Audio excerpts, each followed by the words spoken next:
Good morning, Sean here from Mountains Garage. It's Black Friday 2020.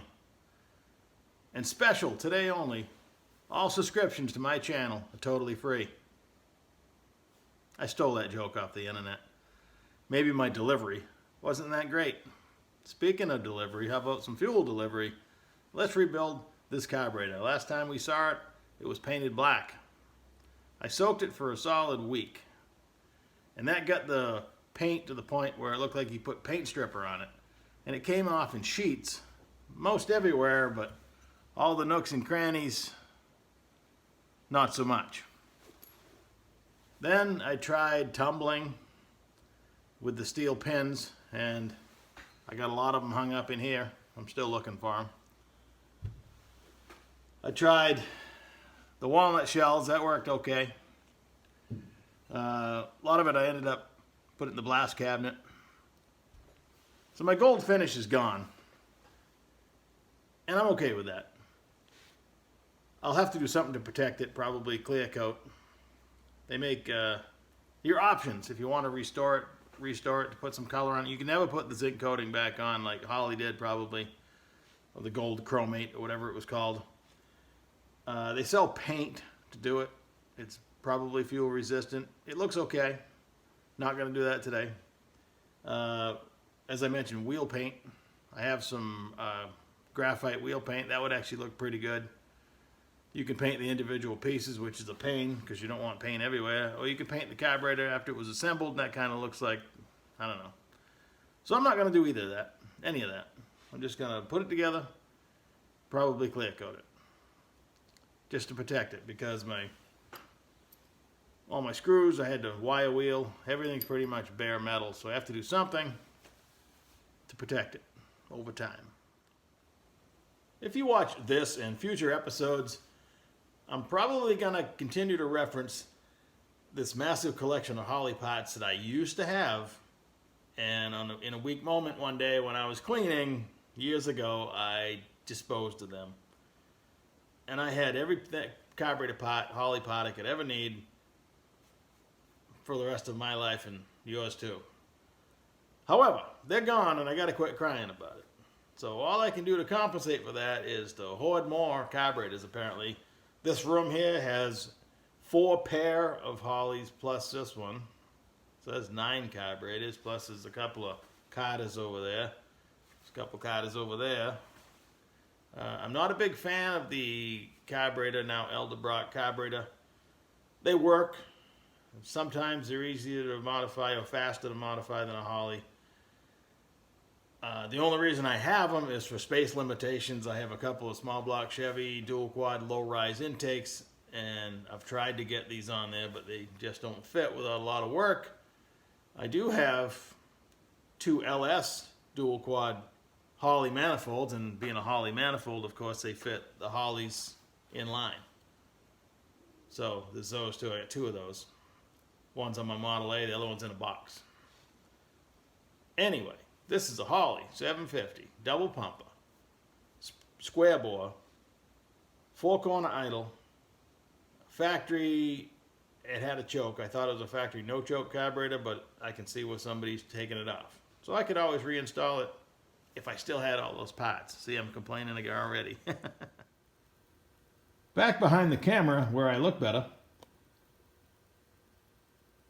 I did end up buying a kit because I already qualified for free shipping with another order, so I blew $39 on a rebuild kit that I probably had enough stuff to do without, but I have enough carburetors to do. In the future, I don't mind having parts in stock.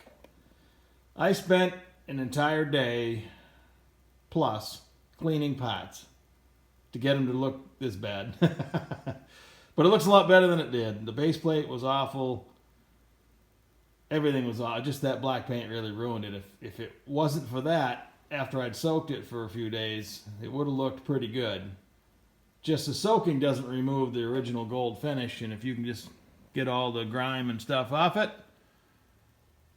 it would have looked okay, but I had to go further than that to get the paint off. The small pieces, either wire wheel or a little brush, or for instance I can't operate my hand. These I put on Scotch-Brite and work back and forth. Some of these little pieces I just put in this magnetic tray that I did clean, but the floats and a few other pieces don't need to be cleaned because they probably wouldn't fare well in the parts washer. I did save the original base gasket and the metering block gaskets just to match them up. Just a habit I have. The base gasket, sometimes the kit comes with 2 or 3 and it's a lot easier to compare it to the old one. The metering block gaskets is really only 2 styles, and this obviously doesn't take the other style that would have a little tube and a hole for the tube. To rebuild the Holley carburetor, you need 4 tools. A Phillips screwdriver, regular screwdriver, 5/8, and 1-inch wrench. And I like the flashlight just to shine through all the holes. I've either squirted, brake clean in this case, I didn't have any carb cleaner, through every hole, blown through every hole, I've shown the light through every hole, every passage. I want to make sure it's clean. Unboxing the kit, I'm pretty impressed. At first it seemed like a no-nonsense, no-frills kit, but then I can see that it came with the float adjustment hardware that I spent time cleaning. Here's some brand new stuff. That'll shine her up. New idle mixture screws are a little bit different, but if they clear, I'll use them. It does have the nylon washers that I was hoping for. This is the meter block gasket. You can see where it's flat across the top with 1 hole.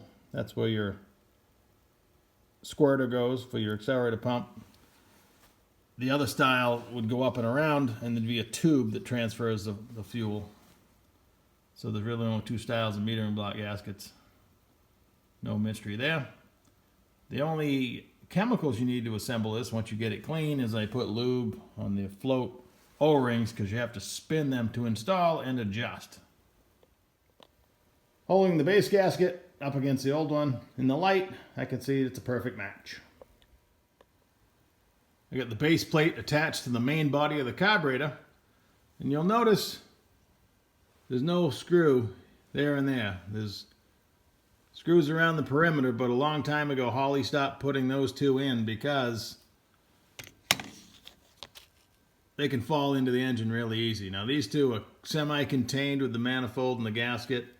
I mean, maybe it'll probably catch them, but these here were blatantly easy for them to fall inside the engine, so they just did away with them. So if you get a carburetor and you think it's missing screws, it's not. They just don't use them anymore. I have my metering blocks assembled. The front has 76 jets and a 4.5 power valve. I know this is the front metering block because it has the vacuum port for ported vacuum. Full-time vacuum is under the blades. This will be, as you tip into the throttle, this will receive vacuum. The rear metering block has 85 jets and a power valve block-off plate. It's normal to see that big of a spread when you're not running the power valve. The idea of a power valve, you're driving around in your primary circuit most of the time, so your jets are smaller, and this, as the vacuum drops at below 4.5, this is going to open and add more fuel. The trick on the power valve is the number. If you have a radical camshaft, if you have like a 6.5 power valve, there's a good chance light cruising, it's going to be open all the time if you don't have a lot of vacuum to start with. So the bigger the camshaft, the lower the number on the power valve should be. 4.5 is a good number. This is what the kit came with, and I'm happy. It didn't give me any choices, but I'm glad that's what it has. The gaskets, the bowl gaskets go either way. They go on pins. The rear, they offset the pins so you can't mess it up. And the power valve has a gasket. I haven't installed the idle mixture screws yet because I wanted to show you the tiny little cork seals that go on. I put the seal in the hole first. See the little serrations that hold it? And then I thread the idle mixture screw through it. This is 4-corner idle, so there's 4 idle mixture screws.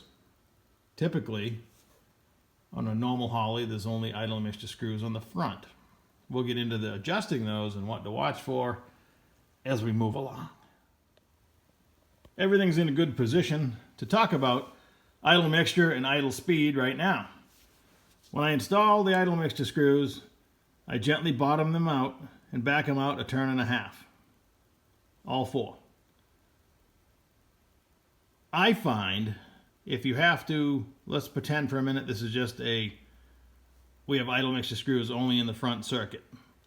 If you have to back the idle mixture screw out more than 2 turns, your problem, they're effectively going to stop doing anything after that, noticeably anyway. If you watch the vacuum on a vacuum gauge, the problem is your primary throttle would be open too much, and your secondary throttle adjustment, most people don't know about because you got to remove the carburetor right here, is closed too much if you have to open your idle mixture screws in the front too much. So if that happens, stop. I find I check every carburetor I take apart, and I've literally done a zillion of them. The idle mixture screw, I back it out so it doesn't touch the blade or the mechanism, and I turn it in at 1.5 as well. I don't know if Holley designed it that way, but 1.5. 1.5, this thing's probably going to run perfect right out of the box, idle speed and all. If that doesn't take care of your idle problem, you need to open these up right here so that these blades are helping flow some air too.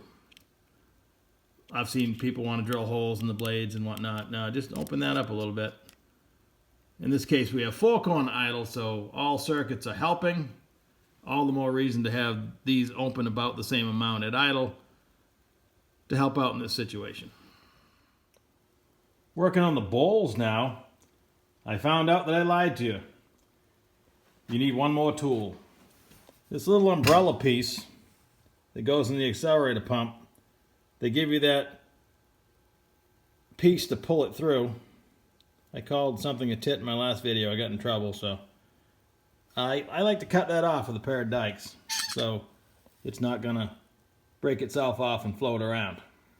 So the 1-inch wrench was for the power valves. The 5/8 wrench is going to be to hold the nut for the float. Screwdrivers you can figure out on your own. So the float, using the nut, I put a little Vaseline on the O-ring on the needle and seat and thread it in. You hold the bowl upside down. You can almost see the high water mark where it used to be, but if you didn't know, you can eyeball between where the halves come together where it's brazed, and that is the sight plug hole right there. Holding the bowl upside down, just line that up with the bottom of the sight plug hole, and you're going to be pretty close right out of the box. So hold the whole thing upside down, and if this is a brand new float, I go halfway between the parting line and the top, line that up with the bottom of the sight plug hole, and you're probably going to be pretty close. Of course, you'll check it with it running when you're all done. In this kit, it looks like they gave me a choice of fiber or plastic for my float adjustment nut and the screw that locks it tight. I'm going to try the white plastic, and these small ones here are for the sight plug in the side of the bowl. The accelerator pump has a spring, a new diaphragm, so that would install. It's hard to do this looking through the phone, and then obviously that, and the 4 screws. And it looks like that. And when you're done, you hold your finger over the hole and stroke the lever, you'll feel it pushing on your finger. So it's working. The accelerator pump cams would actuate the lever. That lever pushes on it. We'll get into how to adjust that when I get the bowls on. But these come in different profiles, and you can install them in different positions. You're usually chasing something else when you're doing that, but there's some things to be gained there, but I won't lie, in all the years of doing them, the way they come works pretty good if they're adjusted properly. And you have enough carburetors, I guess. Because, of course, the correct amount of carburetors should always be 2, but I'm not following that advice today, and this carburetor, this 750 carburetor is going on the engine all by itself. Metering block and bowl installation, I like to start with the rear first. The only thing that tells you which float is the rear and which is the front is the orientation of the sight plug and the accelerator pump. The sight plugs are on the passenger side, so you'll figure that out. The bowl screws, in this case, have a nice nylon washer now. Originally they had that fibery paper type stuff. These are reusable. I like them. I also lied to you once again. You need a 5/16 nut driver or socket. Older Holleys took a screwdriver. This is somewhere in the middle of modern and not, and it takes a hex. Accelerator pump adjustment. Your adjustment is here. And this is only to set your air gap. So you open the throttle 100% and then take a screwdriver down from the top if it's on the car, and you push this lever all the way down. And you need a 15 thousandths air gap between these two. So this is not to change the way the car performs. It's only to set your air gap. So with everything stroked all the way down, you want to push this down more and make sure you got a 15 thousandths air gap. If you want to change the way the accelerator pump performs, you're going to do it with cams or how the cam is installed. It's starting to look like something now. The accelerator pump squirters, let's watch my shadow, go in those center holes right there. This one had a extended squirter on the front. I'll use the new Pintles, the shiny silver things. And this kit did not come with the proper gaskets. There's a thin gasket that goes on the conical head screw on top of the squirter. There's a small gasket goes between the squirter and the main body. Both missing out of the kit. Fortunately, I have a giant box I had to dig through, but I had them. I don't know what they expect you to do without them. Oh well. And just like that, she's ready to rip. You can see I did go with the single plane intake on my ZZ383.